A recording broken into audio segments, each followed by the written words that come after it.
గురుగారు, Israel, Iran అలాగే America మధ్యన వరల్డ్ వార్ నడుస్తుంది కదా! సో, ఈ ప్రపంచ యుద్ధం వల్ల భారతదేశం మీద ఎలాంటి ప్రభావం పడొచ్చంటారు? ఖచ్చితంగా అండి. అసలు ఈ ప్రపంచ యుద్ధం ఏదైతే ఉందో, ఇది మనకి ఇరాన్, ఇరాక్‌ల దేశాల్లోనే మొదలైతుంది. ఇక్కడి నుంచి అమెరికాకు సంబంధించినటువంటి వనరులు ఎక్కడెక్కడైతే ఉన్నాయో, వారి యొక్క సంస్థలు ఎక్కడైతే ఉన్నాయో, అక్కడ అన్నీ కూడా వారు పేల్చేస్తున్నారు. అలానే ఇది ఒక దుఃఖించవలసినటువంటి ఒక సంఘటన అని చెప్పొచ్చు మనకి. ఈ ఓకే. ప్రపంచ యుద్ధం జరిగేదానికైతే మూడో ప్రపంచ యుద్ధమా అనే హ్మ్. విధంగా ఉంది. దీనికి తగ్గట్టుగా మూలిగినేతం తాటిగా పడ్డట్టుగా ఇప్పుడు హ్మ్. మనకి కొత్త నూతన సంవత్సరం ఆరంభం అవటం. ఈ సంవత్సరం మొత్తం కూడా రాహుకేతువులు, రవి భగవాన్ యొక్క దీవెనలతోనూ, వారి యొక్క ఉచ్చ గ్రహాలతోనే ఈ సంవత్సరం ఆరంభమవుతుంది. హ్మ్. మార్చి 19వ తారీఖు 2026 సంవత్సరంలో ఆరంభమయ్యే యుగాది. ఓకే. ఇది పరాభనామ సంవత్సరం. ఈ పరాభనామ సంవత్సరంలో అన్నీ కూడా పారదోలేటువంటి అనుకున్నాం గానీ, పరాభవాలన్నీ కొనకొచ్చి రావడం, హ్మ్. అందరిలోనూ పేరు ప్రఖ్యాత పొంచి ఉండే విధంగా కాకుండా, అవన్నీ కూడా కోల్పోయే విధంగా ఏర్పడటం. మనకి హ్మ్. కూడా భారతదేశానికి కూడా అలాంటి యుద్ధ వాతావరణం రాకపోయినప్పటికీ, ఎక్కడో జరిగే యుద్ధానికి సంబంధించినటువంటి ముప్పైతే మాత్రం భారతదేశానికి ఖచ్చితంగా ఏదో ఒక రకమైనటువంటి ఇబ్బందులైతే రాబోతున్నాయి. హ్మ్. అది వాణిజ్య ప్రకారంగా అనుకోవచ్చు, ఆర్థిక ప్రకారంగా అనుకోవచ్చు, రూపాయి వాల్యూ పడిపోవడం కావచ్చు. హ్మ్. వ్యవస్థలో మార్పులైతే వస్తాయి. నిత్యావసర వస్తువులు రేటు పెరిగేటువంటి అవకాశాలున్నాయి. వైరస్‌లు కూడా వచ్చేటువంటి అవకాశాలు మెండుగా కనిపిస్తున్నాయి. ఓకే. ఇకపోతే రానున్నటువంటి కాలంలో అయితే గనక అమెరికా దేశం అయితే కనుమరుగవబోతుంది. ఇది మాత్రం పెద్ద గొప్ప సత్యం అని చెప్పుకోవచ్చు. హ్మ్. ఈ యుద్ధాల ఎఫెక్ట్ కావచ్చు. ఎందుకంటే నేను పరిశీలన చేసిన దాన్ని బట్టి 2028, 2029 సంవత్సరానికి అగ్రరాజ్యంగా ఉండబోతుంది ఇరాన్ దేశం. ఓకే. 40 సంవత్సరాలు ఏకధాటిగా ఏ దేశస్థులు కూడా ఒక రూపాయి లేకుండా, ఒక రూపాయి అప్పు తీసుకురాకుండా తనకి తానే నిర్మించుకున్నటువంటి ఒక సంస్థానం అది. హ్మ్. ఆ సంస్థానానికి ఇంత రకాలుగా కూల్చివేశారు. ఎందుకు కూల్చివేశారంటే గనక వారి కంట్లో వారే పోల్చుకున్నట్టుగా వారి విధానం ఎలా ఉంటుందంటే శత్రువులు ఎక్కడ ఉండరు. హ్మ్. ఇంట్లోనే ఉంటారు.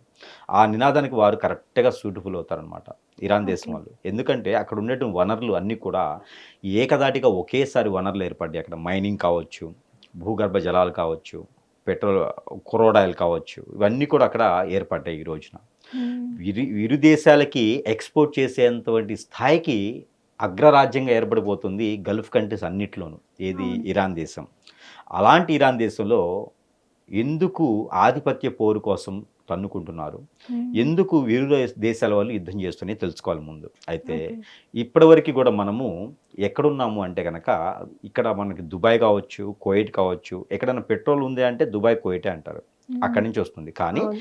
ఎవరికీ తెలియని విషయం ఏంటే గత 3.5 సంవత్సరాలుగా కువైట్‌లో గాని, దుబాయ్‌లో దుబాయ్‌లో గాని కానీ. ఎటువంటి వనరులు గాని, ఎటువంటి వ్యవస్థ గాని లేదు. ఎటువంటి వాణిజ్య రంగం లేదు. అంటే ఆ కంట్రీ కోల్పడిపోతుంది. ఇక్కడ హ్మ్. గల్ఫ్ కంట్రీ అది కూడా. అది హ్మ్. కోల్పడిపోతుంది.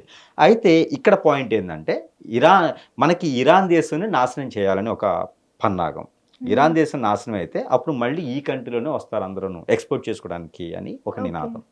ఈ గల్ఫ్ కంట్రీ, ఇది గల్ఫ్ కంట్రీ. అప్పుడు ఈ దుబాయ్ కంట్రీ వాళ్ళు ఏం చేశారంటే గనక, ఏదైనా కంట్రీ ఉంది అంటే గనక ఎక్స్‌పోర్ట్ చేసుకొని, ఇంపోర్ట్ చేసుకునేది ఏముండదు. ఇంపోర్ట్ చేసుకొని, ఎక్స్‌పోర్ట్ చేసేవి ఏమి ఉండవు వాళ్ళ దగ్గర. హ్మ్. ఇంపోర్ట్ చేసుకొని బతికే కంట్రీ ఏందంటే, అగ్ర కంట్రీ అయినటువంటి మన అమెరికా. హ్మ్. దాంట్లో ట్రంప్ గారు. హ్మ్. ఈ ట్రంప్ గారికి కుజదోషం ఎక్కువుంటుంది. ఆయనకి కుజుడు ఎక్కువున్నాడు అందులో. రాహువు ఎక్కువున్నాడు. తొందరపాటు నిర్ణయాలు. ఆగడు. ఓకే. సీటు కింద బాంబులు పెట్టేటే ఉంటదనమాట. హ్మ్. రాక్షసతత్వం ఉంటుంది. హ్మ్. ఎంతైనా నేను ఆధిపత్యంగా సంపాదించుకోండి. అలాంటి వాళ్ళకి ఆజ్యం పోసేది ఎవరు అంటే దుబాయ్. హ్మ్. అలాంటి కంట్రీకి ఆజ్యం పోస్తుంది ఎవరు? దుబాయ్. ఓకే. ఈ దుబాయ్ ఆజ్యం పోయటం వలన ఇద్దరికీ ఇబ్బందైన కంట్రీ ఏదన్నా ఉందంటే గనక ఇరాన్. హ్మ్. అగ్రరాజ్యంగా ఉంటుందది. భారతీయులనే కాదండి. విరు దేశస్తుల్ని కూడా తన హ్మ్. వంతకి చేర్చుకొని ఎంతో మందికి ఉపాధి అవకాశాలు కల్పించినటువంటి కంట్రీ ఓకే. ఇరాన్. అలాంటి కంట్రీ మీద దండెత్తడం హ్మ్. ఆధిపత్యం కోసం. అలా చేయటం ద్వారా యుద్ధం మొదలైంది. అలాంటి యుద్ధానికి ఎవరికి ఇక్కడ చెప్పాలి, ఎవరికి చెప్పకూడదనే దానికి భారతదేశంలో ఉన్నటువంటి ప్రెసిడెంట్ గారు సైతం కూడా ఆ హ్మ్. దేశస్తులకి విన్నపం చేయడం జరుగుతా ఉంది.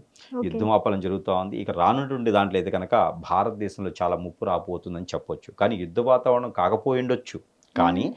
ఇరు ఇరు దేశాల వారు కూడా ఒకటై ఉండి వార్ చేసేటువంటి విధంగా ఇక భారతదేశం ఒకటి సుఖంగా ఉంది కాబట్టి ఇక్కడ కూడా హ్మ్. ఏదో రకమైన వాణిజ్యం ప్రకారంగా హ్మ్. యుద్ధ వాతావరణం లభ్యపడిపోతోంది. యుద్ధం అంటే బాంబులు వేసుకోవడం ఒకటే కాదు. Cool war okay. కూడా నడుస్తుంది. కోర్ వార్ కాదు, కూల్ వార్ కూడా ఉంటుంది.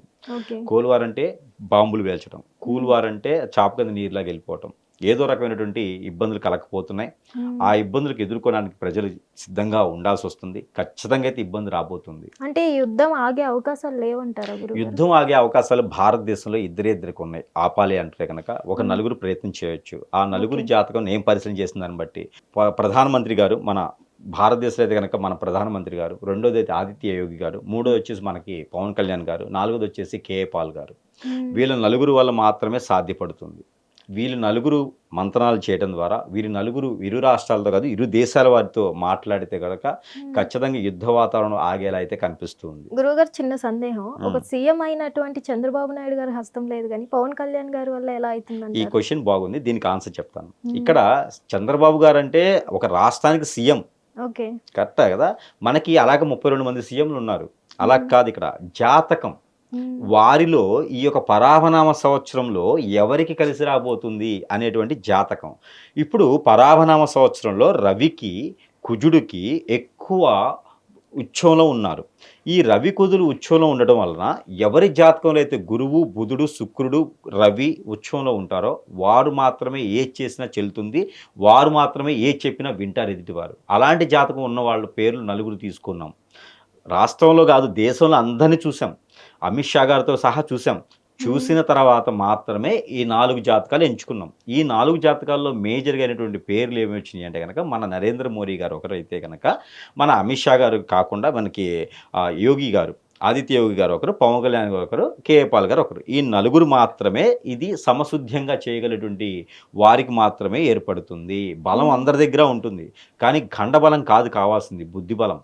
వేల కోట్లు లక్షల కోట్లు అందరి దగ్గర ఉంటాయి. యుద్ధాన్ని ఆపేటువంటి క్యాపబిలిటీ కెపాసిటీ ఉండదు. అది మాటల ద్వారానే అవుతుందంటే వీళ్ళ నలుగురు వల్లే అవుతుంది. ఓకే. వీళ్ళ నలుగురు జాతకం పరాభనామ సంవత్సరంలో అద్భుతంగా ఉండబోతుంది. కానీ మ్మ్. ఒక్కొక్కరికి ఒక్కొక్క గండం ఉంటుంది. ఇది కూడా గమనించుకోవాలి. మన మ్మ్. నరేంద్ర మోడీ గారు అయితే కనుక వారి క్యాడర్లో నుంచే గండం ఉంటుంది. ఓకే. అలానే యోగి ఆదిత్య గారికి యాక్సిడెంట్ అయ్యేటువంటి గండం ఉంది.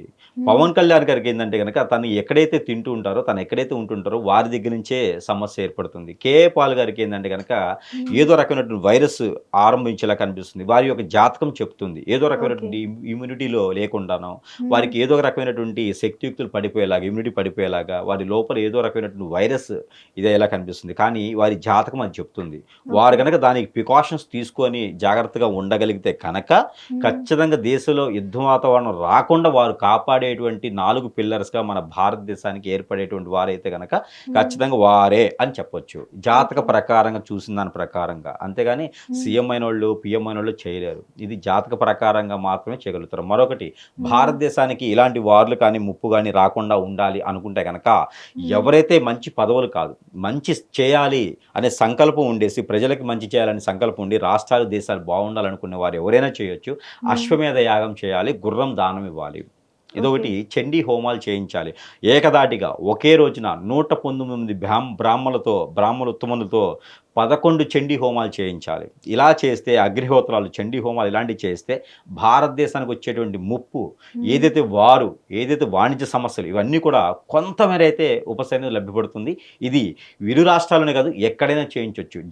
ప్రజలకి మంచి చేయాలి, మన మ్మ్. రాష్ట్రం మన దేశం బాగుండాలి అనేటువంటి సంకల్పం ఉన్న ప్రతి వ్యక్తి కూడా చేయొచ్చు. ఓకే. కాకపోతే పదవుల్లో ఉన్న వారు చేస్తే మరీ మంచిది.